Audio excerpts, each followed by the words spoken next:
Good afternoon, and welcome to our 2019 Annual Conference and Exposition Reviewer Training Webinar. And I would actually like to welcome Vern, I think is online. And Vern, I just unmuted your phone. Are you able, if you talk, can you hear us okay? Yeah, I can hear you.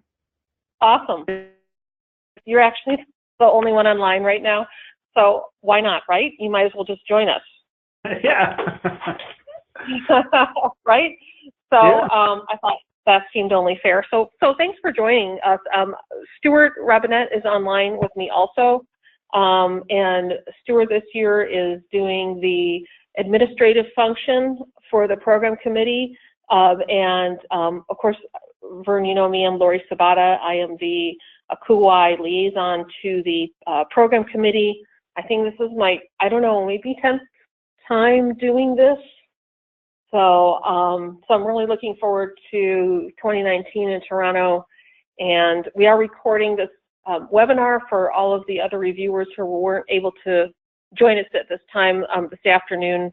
And Vern, I know that you've reviewed quite a few times, I think, for us before, so you kind of know the drill. So as we're going through the training, if there's anything that I've missed or any input that you have that you feel would be valuable to others, that'd be really great.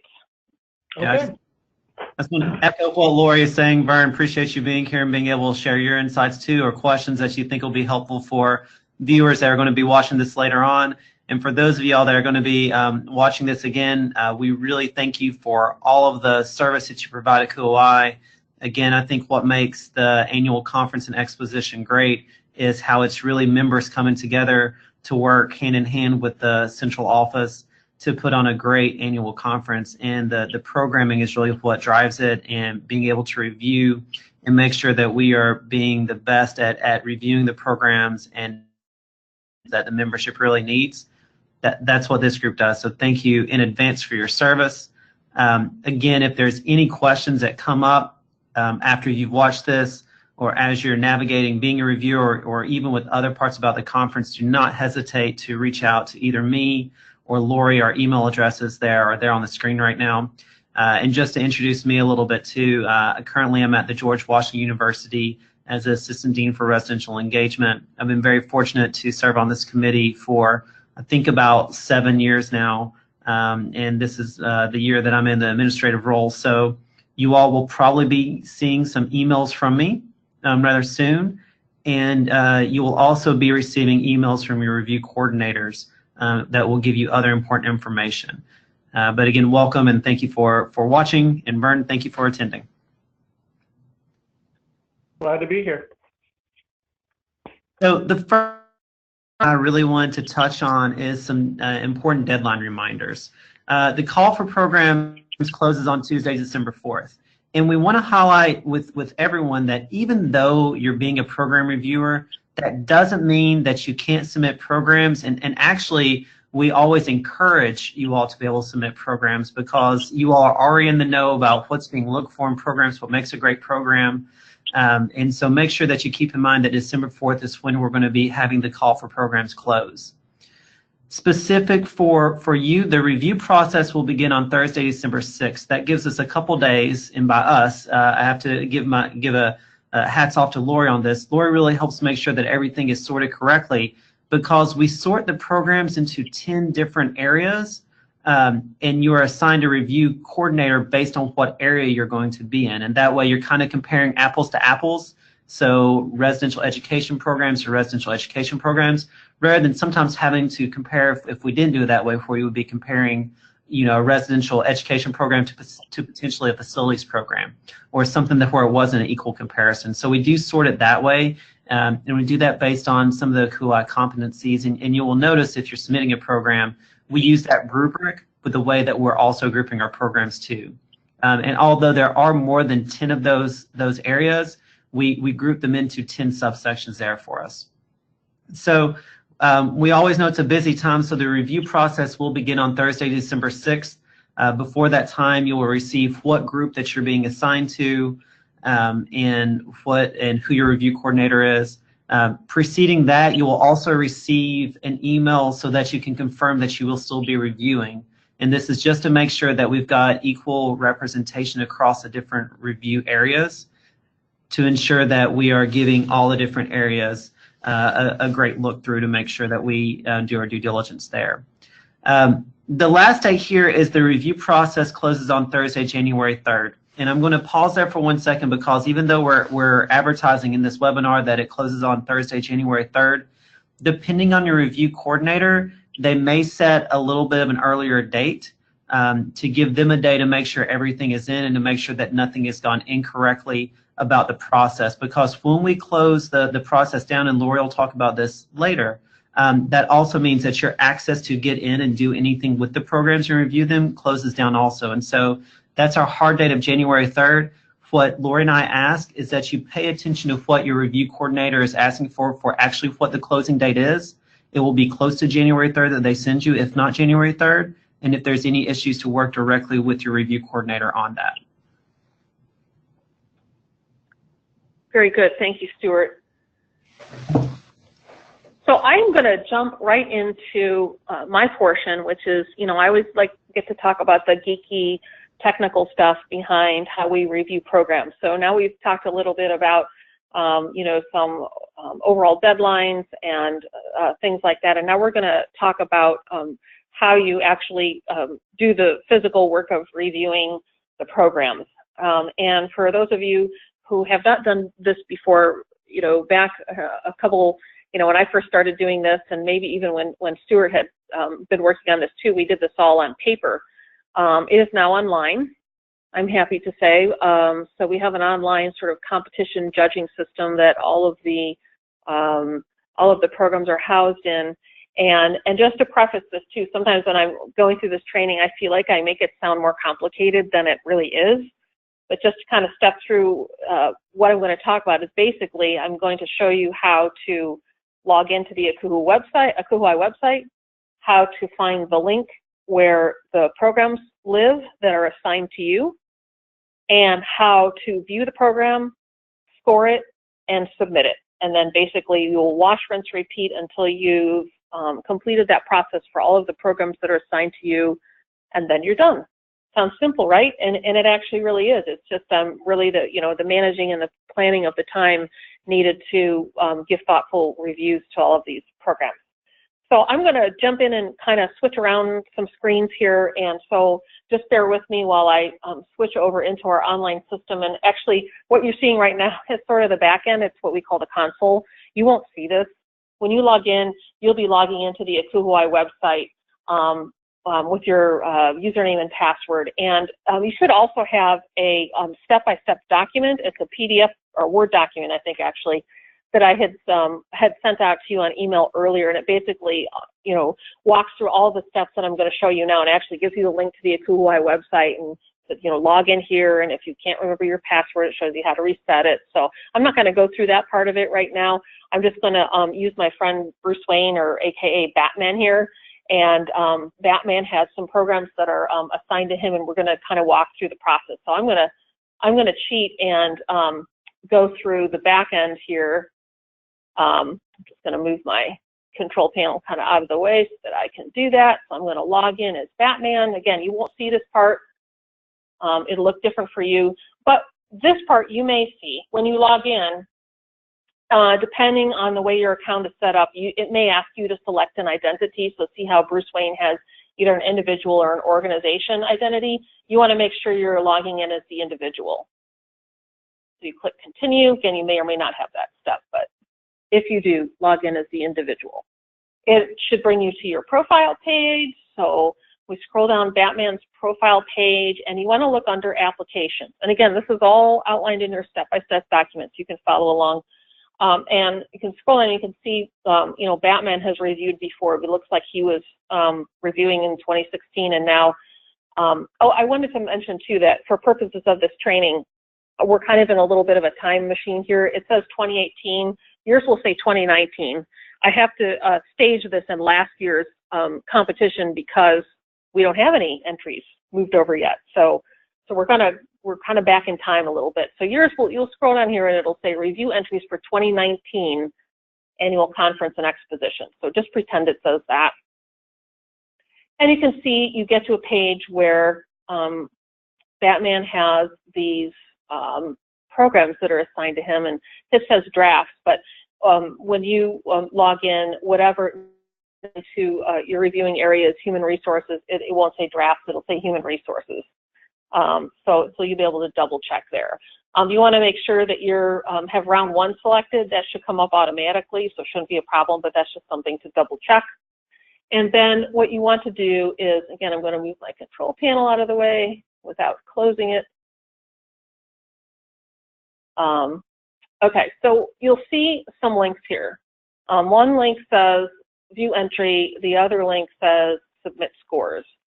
So what I find most helpful, and you know, this is a handy little trick, and most people probably already know this, but I was so delighted when someone showed me how to hold down the control key and click view entry, and it opens up in a new tab. Now, if you have 2 screens, the ideal way to do this would be to open up the program and view it on one screen and open up the scoring tab on another screen and view on one screen, score on another. One thing I do want to point out here is if you look at the top of this page, it has an ID number on it, 45635. When you go back to this tab and you want to submit your scores, so say you viewed your entry and you want to submit your scores, when you open this tab, especially if you have 2 screens, this is a lot easier. Just make sure these IDs match. It doesn't seem like it would be a big deal, especially when you look back at this page and, oh, there are only 4 entries here. It shouldn't be that difficult to, select view and submit along the same line. But when you have 100 programs on here or 70 of them, it can get pretty tricky. So that's one thing to kind of double check, is make sure your score submission screen and the view entry screen have that same ID number on it, so you're not viewing one entry and submitting scores for a different one. So watch out for that. And again, if you don't have 2 screens, you can flip back and forth between the tabs, and there's a couple different creative ways to kind of do that. But again, if you've got 2 screens, that is just the best way to do that. So I did want to point out a couple things. I'm just going to go back to the view entry page here. You will, of course, these are drafts, so they don't have all of the information filled out. But this is it's a masked review process, which means that you will not see the names of the submitter. You won't see the names of who any of the presenters are. You should not see any organizational type information. Now, you may see some information that is in the body of the description or the outline, and we try to encourage people to not do that, but sometimes it slips in there anyway. But the purpose of the mass review process is so that we're reviewing the programs in a masked way, so we're not taking into consideration who the presenters are and where they're from and that sort of thing. So you won't see that information on here, and you certainly shouldn't. And I know that Stuart had mentioned earlier that we also encourage you as a reviewer to also submit your own programs, but should you come across your own program in the group of programs that you're reviewing, you would definitely not want to review your own program. And we try to avoid that when we place reviewers in their different reviewing areas, but it happens anyway. And so if it does happen, just bring that to our attention and let us know, and we'll work through that. It does happen. If I can, Lori, if I could for 1 second. The ideal time to do that is when you're submitting your program, you're going to be deciding kind of what competency and other thing that it's under at that time. Your review coordinator is also going to be letting you know what types of programs that you're going to be reviewing. And so that's a great time just to double check to let your reviewer know, or your review coordinator know, hey, I'm in the same competency as one of my program submissions. And then we can either work to move you into a different group or make sure that you don't have the same grouping as that. And again, if you forget that step and then you suddenly come across your own program, definitely let your review coordinator know then. But ideally, it's at that step before you find out which group you're going to be reviewing, and you're like, oh, I submitted a program in that same group. Correct. All right, so that's kind of, a little bit about viewing the entry. I'm going to go back over to the submit, the tab where we have the scoring pulled up. So each entry has its own scoring page. match up the IDs. And what you want to do basically is go through and basically review the program based on this criteria, and you need to put in a score of 1 to 4. And as your documentation describes, so it's a scale of 1 to 4, 1 equaling strongly disagree, 2 is disagree, 3 would be agree, 4 strongly agree. So that's kind of how you want to apply that. The score is empty. So you just go on and you put in your scores and as so. And a helpful tip that I'll share here with everyone is if you're one of those people that love to do 0.5s because you just can't decide if you want to give somebody a 2 or a 3 or a 4, it's okay to round because you need to use whole numbers.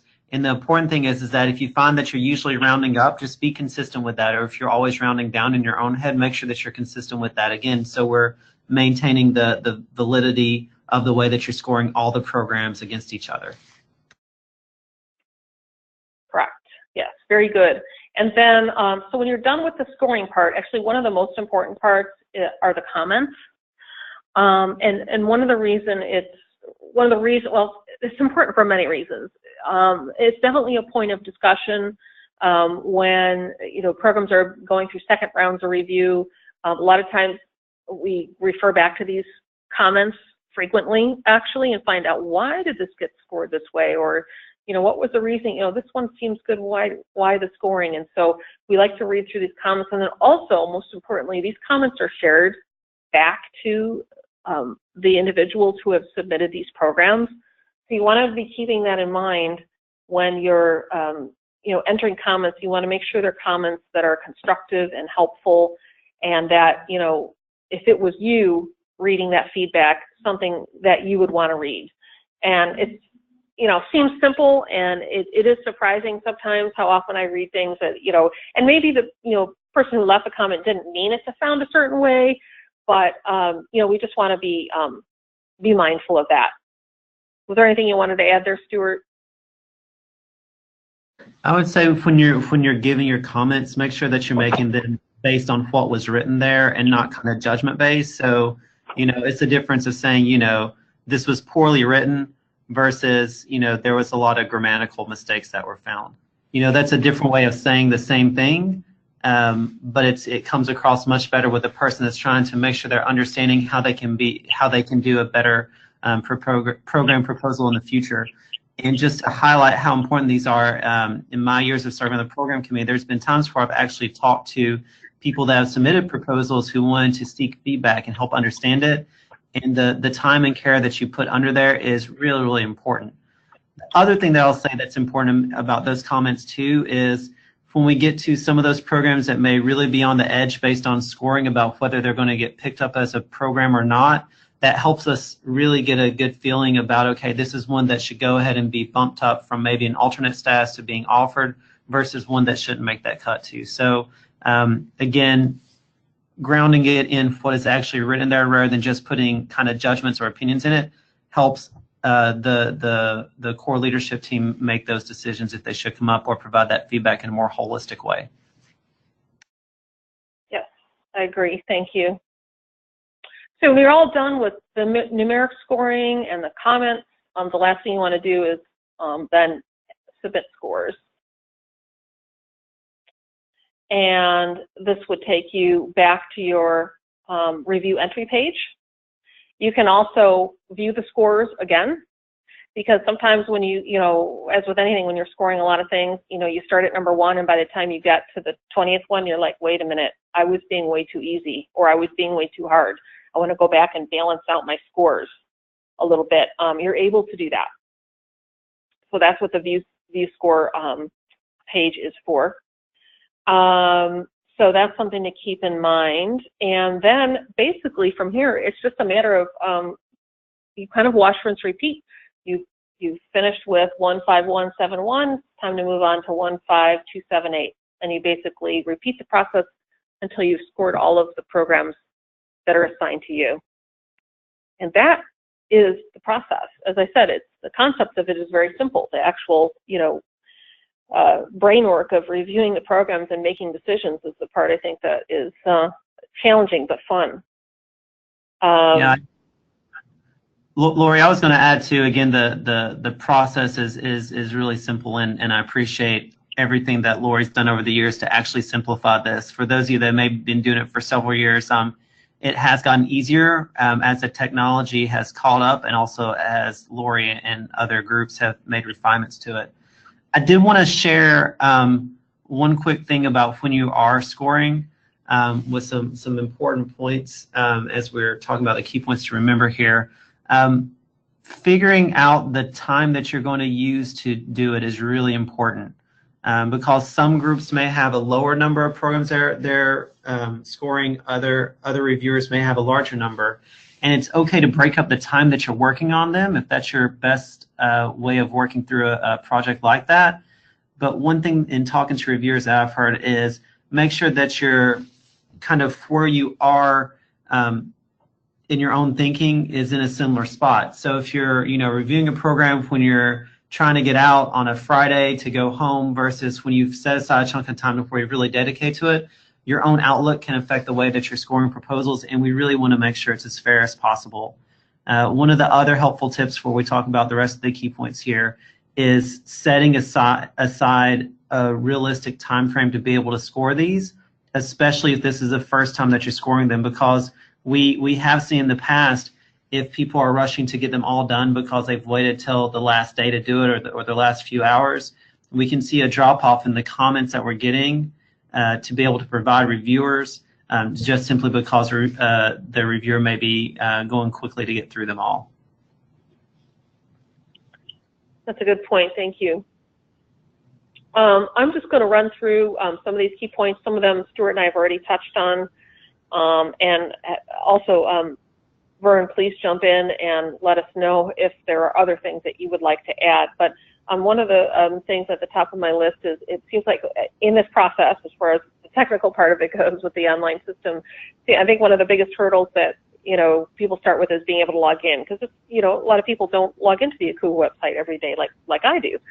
So if you've not done that for a while, it might be a good idea to dust off the login and make sure you remember your username and password. Your username is almost always generally your email, although one thing to keep in mind is this, it has to be the email that's in the system. So if you've changed organizations from last year to to this year, or recently, or if you prefer to communicate with your Gmail instead of your ACUA email, it could be different. So that's, I really encourage people to go ahead and, I know the reviewing doesn't start until next month, but now's a great time to make sure you can log in, because sometimes that's one of the biggest hurdles. Once you're in there, you're fine. So I encourage that. I did mention earlier about matching up the IDs on the entry form and the score submission form, because it can get confusing when you've got a long list. I mentioned the review process being, I should use the word masked, is being masked. So that means that you won't see any of the names or schools. We talked about coming across your own proposal, and as Stuart mentioned, let us know sooner rather than later when you realize that you're in that situation, and then we'll work around it. It happens all the time. It's not unusual.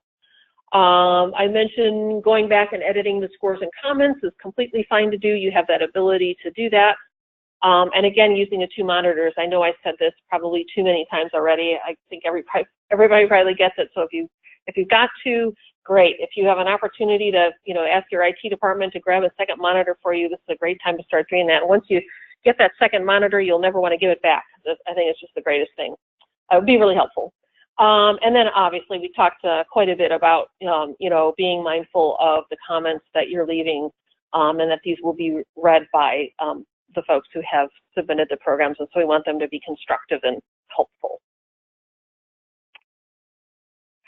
And let's see, I think that brings us to the end of our training. We put our information here again, so that if you need to email either Stuart or I, please do so. We'll be happy to help you with any issues or questions that you have.